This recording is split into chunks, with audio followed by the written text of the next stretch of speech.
All right. We also have some questions from our listeners, David. First one is from Lars-Jørgen Leknes on X.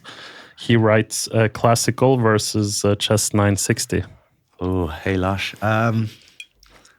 That's hard. 960. 960, yeah.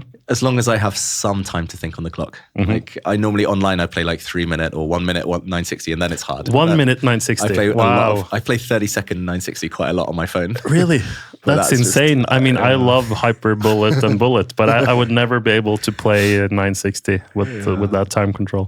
I just the other day I had like a checkmate in 6. It was the most beautiful checkmate I've ever like got on the board, and it was 960 30-second. I had a queen on A1. Ended up capturing on G7 on the diagonal and smothered mate. Like he took back, and then I get knight H6, checkmate king on G8. Just the feeling there was so satisfying. Yeah. But I mean, to answer the question, like classical chess is hard these days. It's just openings essentially. Like as a part-time player, like when I compete against, compete against top grandmasters, it can be hard just surviving the opening in classical. So. I'll say 960. What about you, Odin? No, yeah, I'm gonna have to go with classical jazz. I'm team freestyle these days. Freestyle. I love playing it, and it's a lot of fun. Next question is from Apple and Pierce on X. Ask him if he has any plans to play chess competitively again. Yeah, I mean, I will play. I'm still playing a little bit. I've been playing in the German league a bit this season alongside Magnus. Yeah. That hasn't gone so well so far. Apart from a draw against Anishgiri, that was solid. I don't know if that's anything to boast about. Two solid players meeting. He offered a draw. He was white. He offered a draw after 23 moves. I was slightly better. I was like, yeah, okay, let's both be happy. But I'll play in the Bundesliga, and then maybe British Championship. Maybe Norwegian League this fall. Norwegian League. Yeah, I'm keen. Next season. It's been a crazy few months, but I'm keen to like put more energy into playing again when things finally calm down later this year. And but as you said, you're a bit torn between playing yourself, commentating, writing, etc.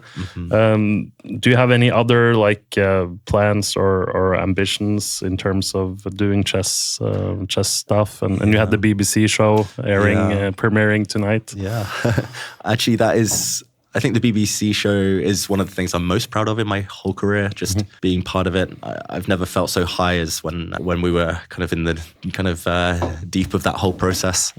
So I think, my main goals is just from playing, it's 2700 British Championship, one last time. And then outside of that, it's just growing. I know it's a cliche, but growing the game, and especially in the UK and Norway, hopefully.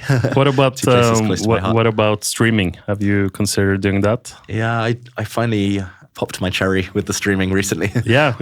You did some streaming with the Take. That's right. So that was my first ever proper stream. I've always promised that I would do it, but over the last 10 years, I never found the right time. How was the experience? Would you like to do it more of it? Yeah, so I played Title Tuesday on chess.com, and I didn't do my best, but then, I think I found it really difficult to multitask, like talk and play. Like always, I would be talking through the opening, explaining everything, and then I'm like, wait, I've got 5 seconds left. My opponent's got 2.5 minutes, and then I have to play bullet while they play blitz.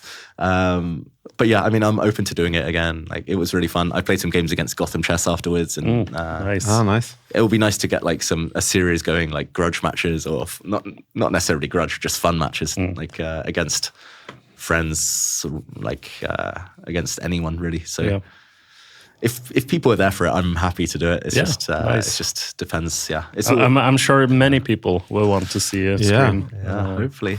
It's all just time related though. I wish I could do everything. Yeah, exactly. But are you more impressed now with Nakamura streaming all the time, playing top players, talking to the chat? I'm so used to commentating now that I go too deep. Like I'm analyzing things, I'm drawing arrows, and then I'm like, wait, you just have to move, trust instincts. It's blitz. It's not like long games. Yeah, the fact that Nakamura can do it like 6 hours every day, sometimes even 8 hours in a session, like barely any breaks, and he's doing it like 6 days a week. I was exhausted after 2-3 hours. So really, wow. I think it would take a while to build up that endurance, to build up that muscle memory habit.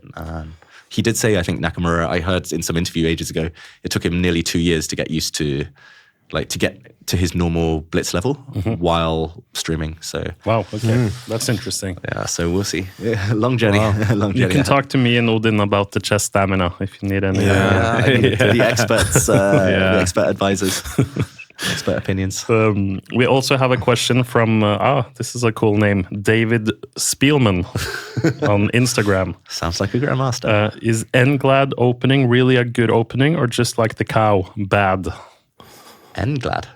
I have never heard about this opening, but I don't know. England? No. Does he mean English opening or? Must be the English opening. English opening is a great opening. The England Gambit, England with a U. England, yeah. That one is dodgy. It might be that as well. Yeah, it might be that. So, yeah, all openings are good. If you know the ideas, they're all fine. Maybe not the cow if you're playing Magnus Carlsen, but any other opening, if you know the ideas better than your opponents, I think. What's the story behind the English opening? Do you know the story? Oh, you put me on the spot. He loves that.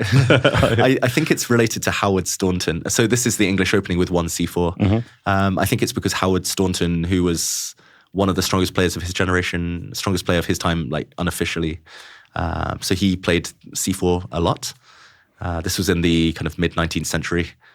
But I don't know whether it's specifically named after him individually or because of a kind of group of British players. But You have the Staunton Gambit. Staunton Gambit, that's Howard Staunton as well. He's and actually a lot of the chess pieces we use, it's like the Staunton pieces. Yeah. There's a lot. He was kind of in the UK at least, he was like the kind of the godfather of everything. But it's interesting with all these openings, they're often named after players or cities or countries, right? And what's the most funny or interesting story behind an opening that you know of, David? Ooh, that's a difficult one. I mean, I love all the openings named after animals, like the hippo, maybe cow. not the cow, the hippo, the elephant gambit, the the hedgehog, all these things. But probably the funniest, the one that I managed to trip up Magnus. Like I once did a test with him, like name this opening, and he could name all of them. But there was the sodium attack, which which is very sophisticated. Actually, it's knight to a3, and sodium in science in the periodic table in chemistry, it is Na. So knight a3 is the sodium attack. Na, yeah. And that trips him up. Magnus normally knows everything. Knight h3 and you go g3 afterwards, and so knight a3 and then wow. Yeah, and then I don't know really what you do next. I don't recommend it, the sodium attack, but I think e4 c5 against the Sicilian, knight a3 is a semi-serious move. Then it makes but sense. Yeah, that's the one I would pick. Yeah, we have one last question from Jens Estrup Kongestad on Instagram. What happened in Gibraltar with Hikaru, and has he ever apologized?